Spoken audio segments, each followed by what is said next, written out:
Hey gang, Greg Barron here again. Thanks for joining us. We have got a ton of activity that's gone on in the financial markets in the last few weeks. So we're going to break it down into a few areas. First, we're going to educate a little bit on just what happened with the Silicon Valley Bank debacle. We're going to explore just a little bit just how a bank participates in the creation of money.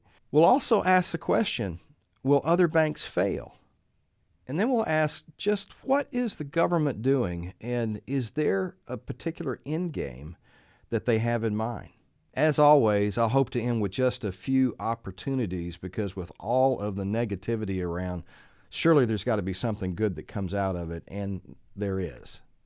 To kind of set the table for all of this, first I want to show you a recent clip that just came out from C-SPAN of our own Secretary Yellen, the Secretary of Treasury, and a senator from Oklahoma, a sharp guy named Senator James Langford.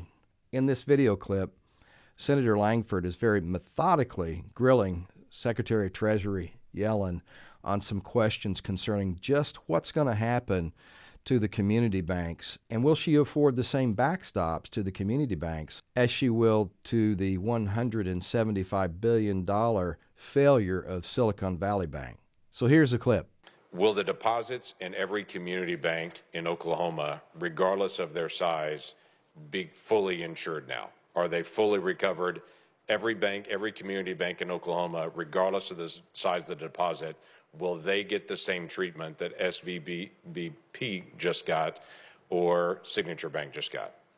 A bank only gets that treatment if a majority of the FDIC board, a supermajority of the Fed board, and I, in consultation with the president, determine that the failure to protect uninsured depositors would create systemic risk and significant economic and financial consequences. So what is your plan? Made that determination. Right. So what is your plan to keep large depositors from moving their funds out of community banks into the big banks?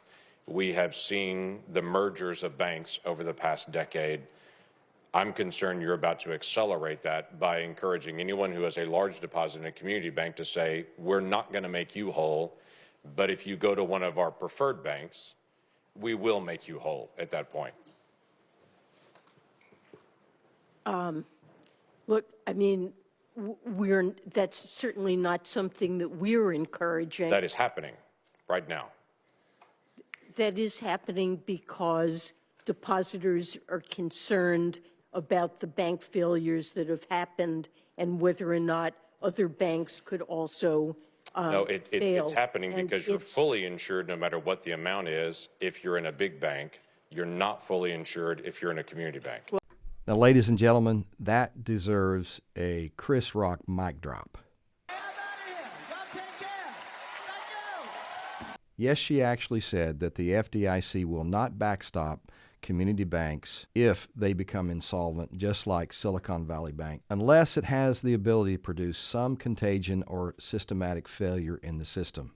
So let me read you a recent article in Market Insider by the CEO and chairman of Pershing Capital, one of the larger hedge funds in the United States, what he had to say about community banks versus the big banks and how this backstopping of the big banks is going to affect the economy. So this is what Bill Ackman had to say.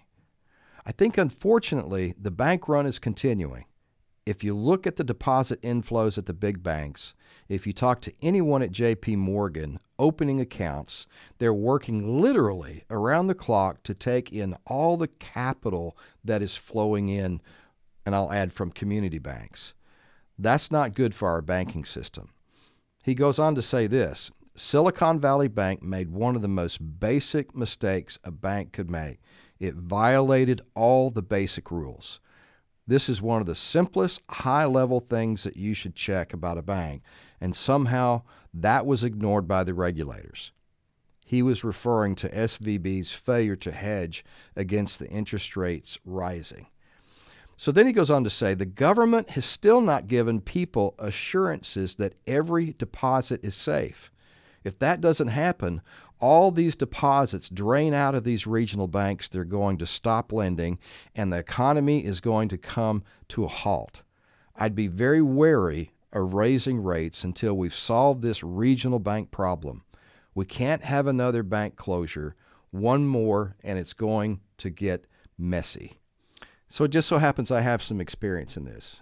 I am a founding stockholder of a small community bank with right at $1 billion in assets, and I sat on the board for a regional bank that had about $8 billion in assets. So I understand all this terminology that's going on. So let me explain just what happened with the SVB debacle. First off, they are a outlier as a bank in the first place. They're not a normal bank, although they're somewhere around the 15th biggest, or they were the 15th biggest bank in the United States by depository assets. Mainly their assets were derived from depository accounts from VC and high-tech companies in the Silicon Valley. This is a little bit of an anomaly. So this type of bank is very heavily weighted with startup cash from these VC companies. Now, during the pre-pandemic era, this was a great thing. There was a lot of deal flow going on, and money came into the bank as deposits, and it went back out as loans. But when the pandemic hit, all of the VC deal flow came to a halt. Well, at least it slowed down greatly.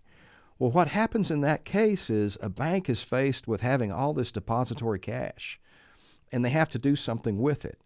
So what they did was they bought low-yield, long-term, government-backed bonds like mortgage-backed securities and treasuries, which basically had a 2.5% yield and a 6.5% blended long-term rate to maturity. Everything's fine and dandy if you can also loan that money out and make money off the spread. But they couldn't. So they were stuck with these long-term bonds with the low yield, and then what happened when the feds started raising the Fed fund rate? You got it. The Fed fund rate started ratcheting up, and all of a sudden, these same bonds that they had on their books are worth half of what they used to be. Everything's fine and dandy if you don't have to cash them out, because basically on their balance sheet, they're showing them at their face value is what they purchased them at. But technically, if you have to cash them out early, they're worth half of what they were when you bought them. So fast forward to the third and fourth quarters of 2022 and the first quarter of 2023, and still there's no deal flow. These VC companies aren't doing any deals, so they're not needing to be loaned any money, but at the same time, they're burning through their cash. Cash is moving out of the bank. Silicon Valley has got all this money in bonds that are worth half that they were when they bought them, and now they're finding themselves having a squeeze for cash. So what's their alternative? They have to sell their bonds. Well, guess what? This same billion-dollar portfolio of bonds is now worth half, so they've got to write it down in their books. And just like Jimmy Stewart's It's a Wonderful Life, it usually happens with a tipping point. And some people believe that Peter Thiel, who is an investor, was the first person to withdraw funds when he recognized that Silicon Valley Bank had all of these toxic bonds on their balance sheet. So he withdrew a lot of money, and that started a contagion. Simply put, a contagion in this case is a run on the bank. So you've got all this panic surrounding whether this bank is going to survive or not, so everybody starts moving their money out of the bank. And when that happens, guess what they have to do? They have to sell more bonds at a loss. And then the hammer drops. They became totally insolvent, and they had to shut the doors. So on one hand, this is an outlier. This is not like your typical community bank.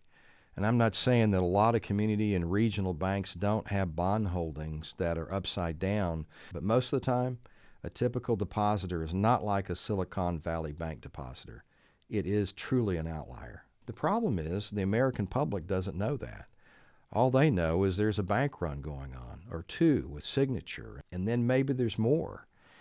But unfortunately, there's a herd mentality, and the psychology of panic goes through the system. And the average American thinks, oh my gosh, my bank's got toxic issues as well, and I need my money. So as Bill Ackman had pointed out, you have this massive run on banks to make large deposits into big banks to where they feel that it's safe. And in marches Secretary Yellen in front of the whole world, which basically doesn't give you a lot of confidence in the system when she's asked, will you backstop community banks like you did Silicon Valley? And then you hear this, no. So it actually exasperates the problem because you've got community banks that are going to be just fine. They'll be just fine. They're carrying reserves that should satisfy the depository outflow if you just don't panic. You know, being a part of the banking industry for half of my adult life, either as a stockholder or as a board member, it always was interesting to find out how few people really understood how the banking system worked in the first place. So I did a little experiment. First, I explained that a bank really makes money by getting deposits and then loaning out that money to others at a higher interest rate that they pay the depositor accounts. And then I said, how much as a percentage do you think a bank has to hold in reserve and not lend out against all the cash deposits that they have? The answers were really interesting. 15%? 2%. 10%. 25%. 25%. 5%. Honestly, have no idea. Now, granted, these are smart people. They have to work for me. But most people don't understand just what percentage of reserve that a bank has to have, or even how money is created in the first place. Would you be surprised to find out right now that the reserve requirement for banks is a whopping 0? Now, historically, it's been at 10% as a hedge against any losses that they might occur. But as of March 26 of 2020, the regulatory environment decided that they wanted to push more money into the system by lending, so they lowered those reserve requirements to 0. Now, here's my opinion. While serving on the board and looking at all the regulations that continue to come down, I believe that the FDIC wants fewer and fewer smaller banks. They would prefer an environment where more big banks control the monetary flow of money. As I sat on the board year after year, every time we turned around, there was more and more regulation that was given. And what happens is more and more regulation is given to the banks. They have to increase staff. When they increase staff, they increase their expenses. When they increase their expenses, it reduces their profitability. So the feds want us to move to a more centralized system of monetary policy. Now, I'm not proclaiming that there's some kind of conspiracy theory in what Secretary Yellen's trying to do. But I do know if they had it their way, they'd want to leave it with the J.P. Morgans, the Bank of America, Citibank, the big banks. And as an aside, you may have heard that they really want to move to digital currency. It's called the Central Bank Digital Currency, and they want to be operational by 2025. This means that they want to move the cash out of the system and frankly know everything about your spending habits. The fewer banks they have, the more control they have over it. So is it on their bigger agenda to reduce the amount of banks? I don't know, but you've got to think about it. The Federal Reserve did, however, recently offer some small lifeline and backstop to community banks by instituting the Bank Term Funding Program. Let me read to you what it is. This will offer loans up to 1 year in length to banks, saving associations, credit unions, and other eligible depository institutions pledging U.S. Treasuries, agency debt or mortgage-backed securities, and other qualifying assets as collateral. Banks will be able to borrow against their assets at par or face value. What this basically means is they can take their existing assets and borrow against the face value or the value that they bought them at. It's just kicking the can down the road. The interesting thing is the U.S. Treasury will provide $25 billion in credit protection to these banks to the Fed from the Exchange Stabilization Fund. This will help banks avoid the situation that brought down Silicon Valley Bank. The interesting note, though, is they're offering $25 billion, but would you be surprised to know that there's over $9 trillion worth of debt in these depository banks? A small component. But it is a small lifeline. So before we go any further, if this has been any help, be sure and like and subscribe to the channel. So what are the potential opportunities that I was referring to? If you listen to one of my last videos, I indicated that in 2023, there were over $165 billion worth of real estate loans that were going to reset during this year. There's more in 2024. So I always like to say, educate, evaluate, and then execute. So during these times, it's a great opportunity to educate yourself. If you do anything, invest in yourself. The other thing is evaluate. In our firm, we use a software system called Axia Solutions. This is a financial modeling tool that helps us analyze commercial real estate deals. We think there's going to be some deals that come down the pipeline. Unfortunately, there's going to be some that need to bail that we're going to pick up.